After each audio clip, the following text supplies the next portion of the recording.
PTI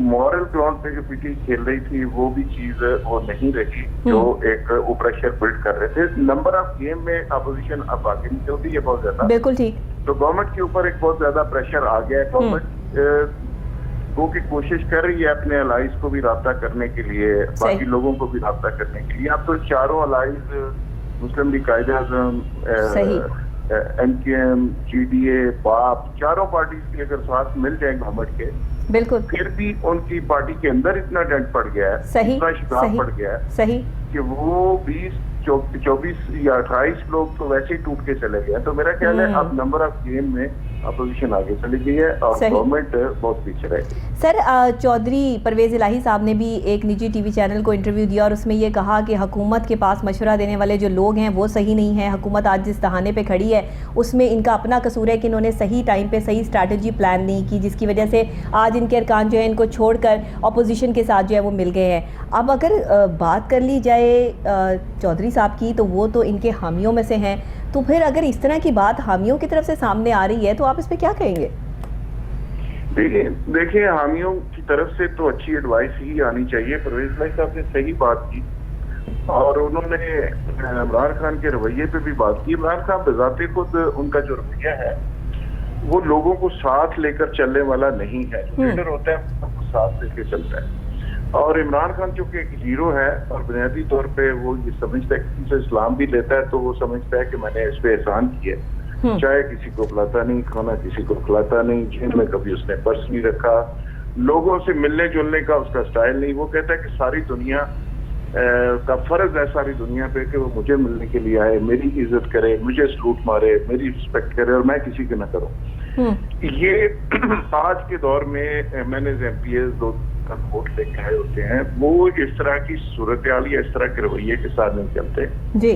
وہ سمجھتے ہیں کہ بہت سارے لوگ ایسے ہوتے ہیں جن کے کام ہوتے ہیں, بہت سارے لوگ ایسے ہوتے ہیں جن کو رسپیکٹ چاہیے ہوتی ہے. وہ کہتے ہیں یار ہماری عزت تو کرو نا, اس پہ کوئی پیسہ نہیں لگتا, تو وہ کسی کی عزت کرنے کو بھی تیار نہیں. تو یہ چیزیں ایک دن میں نہیں, یہ لاوا بڑی دیر کا پکا ہوا ہے. صحیح, بہت سارے لوگ تیار بیٹھے ہوئے تھے, ان کو ایک موقع مل گیا, کئیوں نے دیاڑیاں لگا لی, کئیوں نے دوسرا نکال لیا. بہت سارے لوگوں کی پرسنل انسلٹ کی ہوئی تھی, عمران خان ملتا ہی نہیں تھا, بات ہی نہیں کرتا تھا. تو وہ ایک موقع مل گیا سارے ممبرز کو, الائز کو بھی مل گیا, ممبرز کو بھی مل گیا, دوسری طرف جانے کا نکال لیا. اور دوسرا جو پاکستان کی فورسز تھیں انہوں نے بھی بنیادی طور پہ ان کو یہ بتایا ہے کہ بھائی یہ مینجمنٹ ایسے ہوتی ہے کہ مینجمنٹ کی تو ہمیں 3 سال بتاتی ہے. صحیح. اب آپ بڑی باتیں کرتے تھے, اب آپ مینجمنٹ کر کے دکھاؤ نا, ہم نیوٹرل ہوتے ہیں اور آپ 10 دن نکال کے دکھاؤ. صحیح. ان لوگوں کو ساتھ رکھنا کتنا مشکل ہوتا ہے. صحیح. تو انہوں نے بھی احساس دلا دیا. تو یہ ملٹی پرپز چیزیں تھیں. یہ معاملہ ظاہر ہے لیکن اب تو کلیئر ہو گیا نا. شیخ رشید صاحب کے بھی بیان پر آپ کیا کہیں گے؟ وہ بھی اپنا جو ہے وہ بیان ریکارڈ کروا لیا. فواد چودھری صاحب نے جو ہے وہ ان کو گھوڑے اور خچر سے جو ہے وہ تشبیہ دے دی. اب یہ اس طرح کے جملے اور الفاظ استعمال کیے گئے ہیں اپنے ہی ارکان کے لیے کہ پتہ چل گیا کہ لوٹے کون تھے اور اسی لیے ان کی طرف جو ہے وہ چلے گئے. اب خبریں تو پہلے سے تھیں حکومت کے پاس.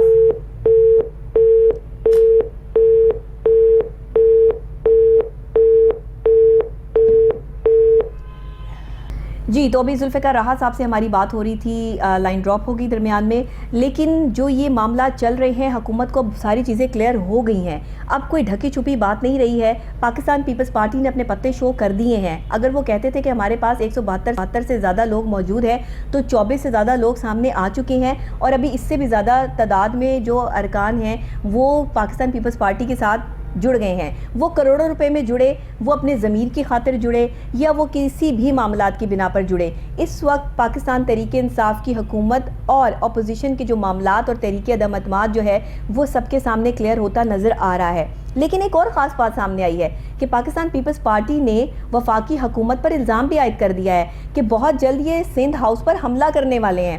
اب یہ ایک بہت بڑی بات ہے, کیونکہ اگر پاکستان پیپلز پارٹی کے طرف سے یہ بیان کا آنا اور وفاقی حکومت پہ اتنا بڑا الزام عائد کرنا, آنے والے وقت میں کیا اسٹریٹجی پلان ہوتی ہے, کہیں یہ معاملات کسی خون خرابے یا کسی اور طرف نہ چلے جائیں. اسی لیے بہت سارے لوگ جو ہے یہاں پر کہہ رہے ہیں, تجزیہ کار بھی کہہ رہے ہیں اور بھی لوگ کہہ رہے ہیں کہ عوام کے لیے اس وقت جو ہے وہ کافی پیشنس کا مظاہرہ کرنا پڑے گا.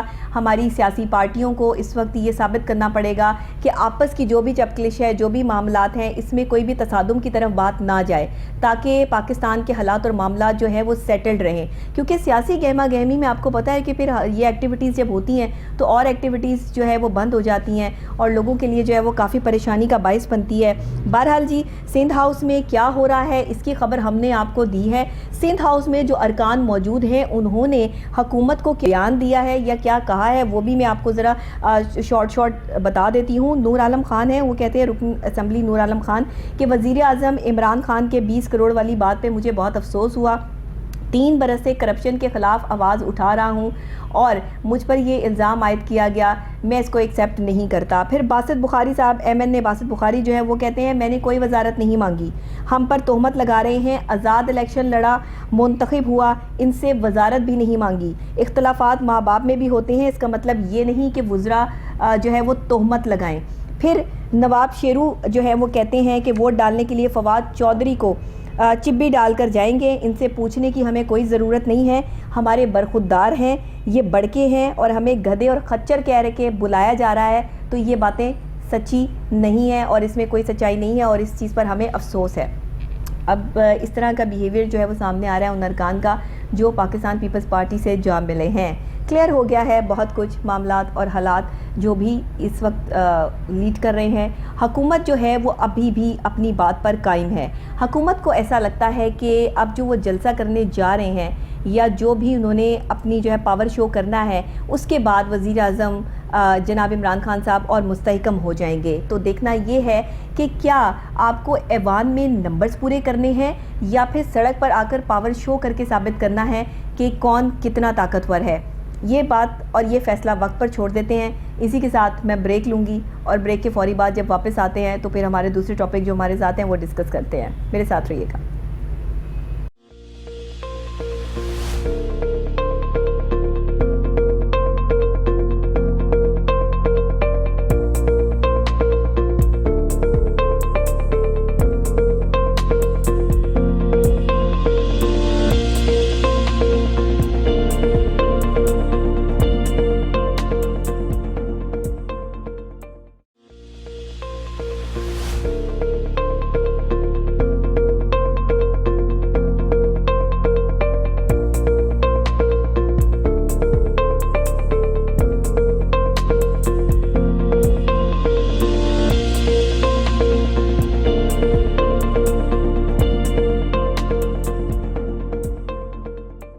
ویلکم بیک ناظرین, خوش آمدید کہتی ہوں مارننگ کوہ نور میں. میں ہوں آپ کی میزبان ڈاکٹر نبیہہ علی خان. جی, ابھی ہم بات کرنے جا رہے ہیں ایک بہت ہی خاص اور اہم موضوع پر جو ہمارے ملک کا ایک ایسا المیہ بنتا جا رہا ہے کہ جس پہ شاید سب کی نظر ہے لیکن کوئی بھی اس کو دیکھنے یا سمجھنے کے لیے تیار نہیں ہے. میں بات کر رہی ہوں اس نشے کی. کہتے ہیں کہ نشہ کسی بھی چیز کا ہو بہت برا ہوتا ہے. ایڈکشن کسی بھی چیز کی ہو جائے تو انسان اس کے بغیر نہیں رہ سکتا. لیکن جو نشہ دولت کا ہو, شہرت کا ہو یا جو نشہ آگے بڑھنے کا ہو اس میں بھی انسان دوسروں کو نقصان پہنچاتا ہے. لیکن جو نشہ فیوم کا ہو, ڈرگس کا ہو, الکوہل کا ہو یا کسی بھی قسم کی دوسری جو ہے وہ ڈرگس استعمال کرنے کا ہو, اس میں انسان کسی دوسرے کو تو نقصان پہنچاتا بعد میں ہے, پہلے اپنی ذات کو نقصان پہنچاتا ہے. آج اگر ہم پاکستان میں دیکھیں تو پاکستان کی آبادی کا بیشتر حصہ ہمارے ینگسٹرز, وہ قوم, وہ ملک, وہ نسل جو آگے بڑھنی ہے, جس کا مستقبل ہے, جس نے آگے جو ہے وہ مستقبل کے معمار ہیں, جن کو قائد اعظم ریڑھ کی ہڈی کی حیثیت قرار دے گئے ہیں, ایسے ہمارے بہت سے نوجوان, تقریباً اس وقت جو ہے 20% ہماری نوجوان نسل جو ہے وہ نشے کا شکار ہے. نشہ بھی کون سا نشہ کہ جو انسان کی زندگی کو نہ زندگی دیتا ہے نہ موت دیتا ہے. اور اس زندگی اور موت کی کشمکش کے درمیان جب یہ نشہ کرنے والے لوگ آتے ہیں تو اپنی زندگیاں تو خراب کرتے ہی ہیں, لیکن جب ان کے گھر والے ان کو گھروں سے باہر نکال دیتے ہیں تو اس وقت یہ سڑکوں پر نظر آتے ہیں. اور اس وقت اگر آپ لاہور کی سڑکوں کا منظر دیکھیں تو لاہور میں جگہ جگہ آپ کو یہ نشہ کرنے والے لوگ نظر آئیں گے. یہ لوگ کوئی بہت ایجڈ نہیں ہیں, بڑی عمر کے لوگ نہیں ہیں, یہ ینگسٹرز ہیں. یہ 15 سال سے اور 25 سال کی وہ ہماری آنے والی نئی نسل ہے کہ جس نے گراؤنڈ آباد کرنے تھے، جس نے کھیلوں کو آباد کرنا تھا، جس نے تعلیم کو آباد کرنا تھا، جس نے ملک کی معماری میں ہمارا ساتھ دینا تھا، جس نے مستقبل کو روشن کرنا تھا، جس نے پاکستان کو ترقی یافتہ ممالک کے صف میں شامل کرنا تھا، اور آج ہم نشے جیسی لعنت میں گھر چکے ہیں۔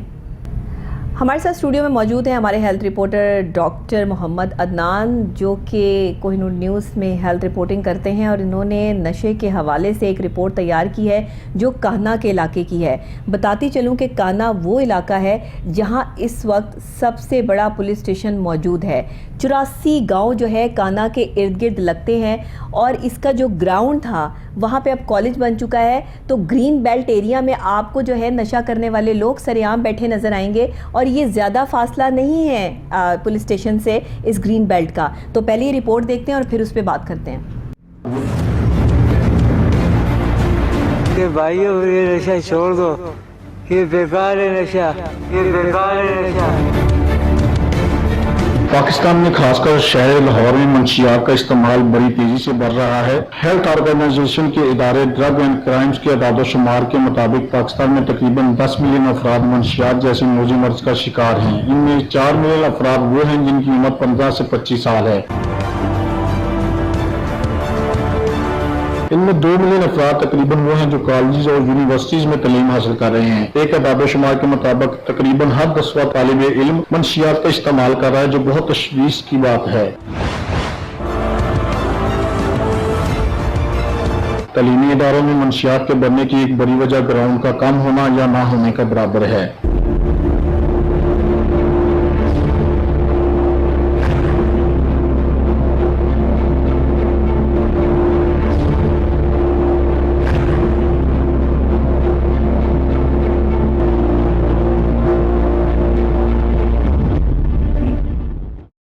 دیکھا آپ نے کس طرح ہمارے معاشرے میں 15 سے 25 سال کے یہ بچے جو ہیں، یہ ہماری نئی نسل جو ہے، وہ نشے کی لت میں سڑک پہ بے یار و مددگار پڑے ہیں۔ ان کی شکلیں دیکھیں تو دیکھ کر احساس ہوتا ہے کہ یہ ہمارا معاشرہ کس سمت میں جا رہا ہے۔ جہاں تعلیم حاصل کرنی تھی، جہاں ہمیں اپنے کھیل آباد کرنے تھے، جہاں ہمیں اپنے گراؤنڈ آباد کرنے تھے، جہاں ہمیں بچوں کو ایکسٹرا کیریکولم ایکٹیویٹیز میں لگانا تھا، وہاں ہم نے ان کو نشے میں لگا دیا۔ اسی پر آج بات کریں گے۔ ایک تو ہمارے ہیلتھ رپورٹر ڈاکٹر محمد عدنان بھی ساتھ ہیں، لیکن ہمیں جوائن کیا ہے ڈائریکٹر سپورٹس راشد لطیف میڈیکل کالج میں اس وقت اپنے فرائض سر انجام دے رہے ہیں، جہانگیر عالم صاحب ہمارے ساتھ اسٹوڈیو میں موجود ہیں۔ السلام علیکم سر۔ بہت شکریہ آپ نے ہمیں جو ہے وہ جوائن کیا۔ سر آپ سے ہی شروع کر لیتے ہیں، آپ نے ہمیں جوائن کیا ہے اور آپ یہ بتانے میں معاون جو ہے وہ ثابت ہو سکتے ہیں کہ آپ نے تو گراؤنڈ آباد کیا، آپ نے تو بچوں کو سپورٹس کی طرف لگایا، لیکن جب اپنے معاشرے کے ان بچوں کو نشے کی طرف دیکھتے ہیں، اور جو گراؤنڈز ہیں وہ اس وقت نشہ کرنے والے لوگوں کا ایک گھر بن چکی ہیں، اماجگاہ بن چکی ہیں، اس حوالے سے پھر کتنی تکلیف ہوتی ہے، اور آپ کیا اس پر کہیں گے؟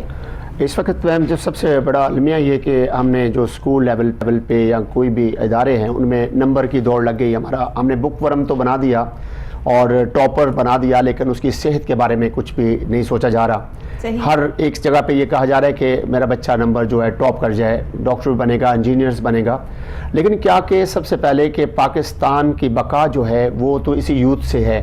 میرا پاکستان ہے، یہ تیرا پاکستان ہے۔ کل کے یہ سپوت جو کھڑے ہوں گے بارڈرز کے اوپر، کل کی پارلیمنٹ اور کل کے یہ جو ہمارے بچے ہیں، یہ کون سا پاکستان ہے؟ کیا کسی بلڈنگ کا نام پاکستان رہ جائے گا یا کسی شاپنگ مال کا نام پاکستان رہ جائے گا؟